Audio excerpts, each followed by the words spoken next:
Olá, amigos! Como é bom estarmos juntos aqui mais uma vez para compartilharmos de uma parábola, de uma ilustração, de uma história, ora real, ora fictícia. Deixo você fazendo aí o seu juízo de valor a cada nova parábola. Lembre-se que nós estamos trazendo inicialmente parábolas que constam no livro Cada Caso é um Caso, lançado pela editora Gama e Prisma, um livro recheado de histórias para abençoar mais a sua vida. Convido você então a se inscrever, você ainda que não é inscrito, a deixar aí o seu joinha, o seu like e compartilhar esse link. Se você gostou dessa parábola, deixe o seu comentário aí, mas também envie para alguém o link para que as pessoas possam conhecer um pouquinho mais e assim prosseguirmos meditando mais na palavra de Deus. São parábolas que nos arremetem à presença, à obra, o querer divino. Então, na parábola desta semana, nós vamos trazer o justo juiz. Diz assim: certo jovem, filho de pai nobre, muito nobre, dono de uma riqueza incalculável, vivia de modo muito diferente dos ricos que sequer tinham uma pequena parte daquela riqueza. Para ser mais preciso, não havia no mundo inteiro uma riqueza do tamanho da deles. Apesar de tanta riqueza e bens de todo tipo, não havia soberba, arrogância ou qualquer tipo de indiferença pelos outros menos privilegiados. Ao contrário, este jovem, criado em perfeita humildade, dedicou a sua vida inteira a ajudar pessoas, se compadecendo dos problemas da humanidade. Problemas esses criados pela própria humanidade, pois o que mais havia em sua época era pessoas totalmente despreocupadas com o seu próximo e entregues às distrações da vida cotidiana. A injustiça crescia cada vez mais e, mesmo assim, este jovem estava disposto a ajudar a todos que precisassem. Porém, havia um pequeno detalhe nesta peregrinação de ajuda. Como a demanda era muito grande, pois a maioria da população tinha algum tipo de necessidade, somente aqueles que estivessem dispostos a receber o seu auxílio é que seriam beneficiados. Ou seja, somente aqueles que pedissem formalmente ajuda, que expressassem de alguma forma o desejo de ser ajudados por ele. Este comportamento fazia parte de toda a sua justiça natural, pois alguns desprezavam sua ajuda e outros nem acreditavam que ele era rico ou que poderia resolver os problemas existentes. Apesar de toda compaixão, muitas vezes foi interpretado pelos que se sentiam ameaçados em suas falcatruas e ignorâncias. Era como se eles tivessem seus enganos revelados pelo simples fato de este jovem ter nascido e mudado todo o comportamento daquela geração e de seu potencial para mudar para sempre o sentido de viver. Em meio às suas andanças, nas quais não só praticava a ajuda direta, como também ensinava a autoajuda, muito eficaz, foi covardemente caluniado, julgado e condenado por atos que não cometeu. Injustamente lhe deram títulos que ele jamais ousou se acreditar. Sua felicidade não estava no que ele poderia ser, pois já era tudo o que precisava. Nada mais lhe trazia prazer senão a felicidade alheia. Foi posto em julgamento arbitrário, no qual não teve sequer o direito de defesa. A condenação foi aplicada e o preço que ele pagou, sem culpa, nenhum outro homem suportaria receber. Foi a mais dura pena aplicada a alguém. Nem mesmo aqueles que foram condenados por merecimento receberam pena igual. Aquele homem, porém, era diferente em todos os seus sentidos desde quando nasceu.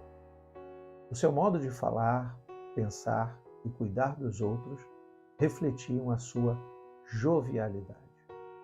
Fazia coisas inacreditáveis, mas infelizmente o coração do povo estava endurecido e os seus olhos pareciam cegados, pois viam os feitos daquele homem, mas não criam nem se esforçavam para entender.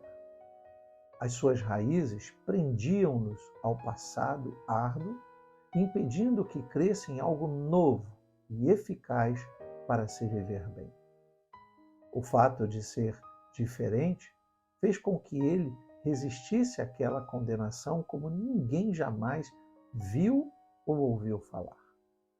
Cumpriu a sua pena sem reclamar.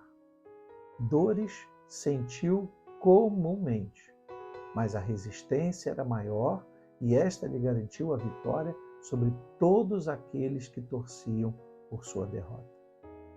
O que aquele povo não sabia, muito menos os seus acusadores, é que o pai daquele homem era o mais justo e respeitado juiz de todas as províncias.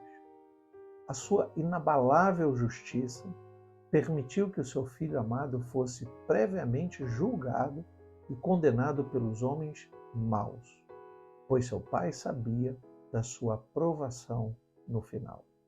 A verdade foi revelada ao findar da prova, e de certo a vitória foi decretada, sendo aquele homem posto agora como advogado dos advogados, pois passou por dura prova e recebeu aprovação. Ele estava capacitado, pois conheceu de perto todas as dificuldades do povo oprimido.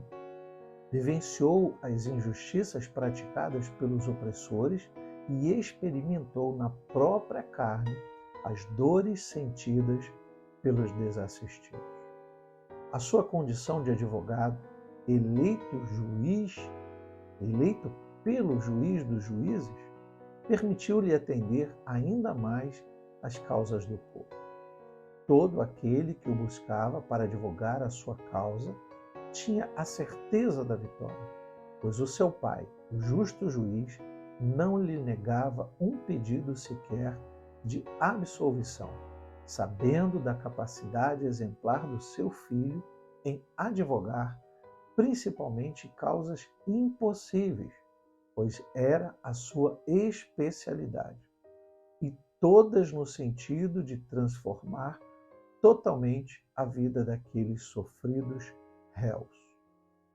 Todos que criam naquele homem e reconheciam-no como o maior dos advogados, ex-réu, eram felizes, pois ele tinha subsídio suficiente para apresentar ao juiz, antes mesmo do julgamento final, o pedido que inocentaria de uma vez por todas os acusados, pois este último julgamento não daria direito de recorrer ao veredito. Esta defesa concederia, assim, liberdade aos cativos e abertura de prisão aos encarcerados. Somente ele poderia ser o receptáculo dos erros cometidos na ignorância dos homens acusados, oferecendo o perdão mediante o compromisso de não mais andar em caminhos tortuosos. Enfim, o único advogado que poderia realmente resolver os problemas dos quais o povo não poderia fugir. Este benefício estaria ao alcance de todos por um longo período, não infinito, pois o justo juiz já determinara que haveria um fim, e em breve o seu filho estaria finalizando o seu estágio de advogado e recebendo direto do seu pai toda a autoridade para exercer um grande julgamento, sendo empossado legitimamente como juiz mais que provado, pois jamais houve ou haverá um juiz que conheceu nos mínimos detalhes as dores de um povo, que precisou ser réu e pagar o mais alto preço pelos outros, que advogou causas que conhecia intimamente, pois viveu entre eles. Enquanto este dia se aproximava indefinidamente, pois nem o próprio filho sabia quando ocorreria, restava-lhe apenas cuidar de todos que assim o desejassem, pois ainda havia muitos que se encontravam totalmente perdidos e que, equivocadamente, se recusavam a receber a maior e melhor defesa que alguém poderia obter. Quem sabe a oportunidade de recebermos esta maravilhosa defesa não esteja sendo desperdiçada a cada dia, pois Jesus Cristo tem sido complacente ao esperar que tomemos a decisão de o recebermos como nosso único e suficiente Salvador, para que então Ele tome nossas causas em suas mãos e assim nos garanta a verdadeira vitória. Farei citação de 2 versos, 2 versículos bíblicos. Se confessarmos os nossos pecados, Ele é fiel e justo para nos perdoar os pecados e nos purificar de toda injustiça. Isso está na primeira carta de João, capítulo 1, versículo 9. E o outro texto. Meus filhinhos, estas coisas vos escrevo para que não pequeis. E se alguém pecar, temos um advogado para com o Pai, Jesus Cristo, o justo. 1 João 2, versículo 1. Desejo a você que esta reflexão fale profundamente ao seu coração. E ao tomar a decisão de receber Jesus como seu suficiente Salvador, Ele faça uma transformação na sua vida e lhe conceda a vitória. Que o Senhor lhe abençoe rica e abundantemente. Até a próxima, se Deus quiser.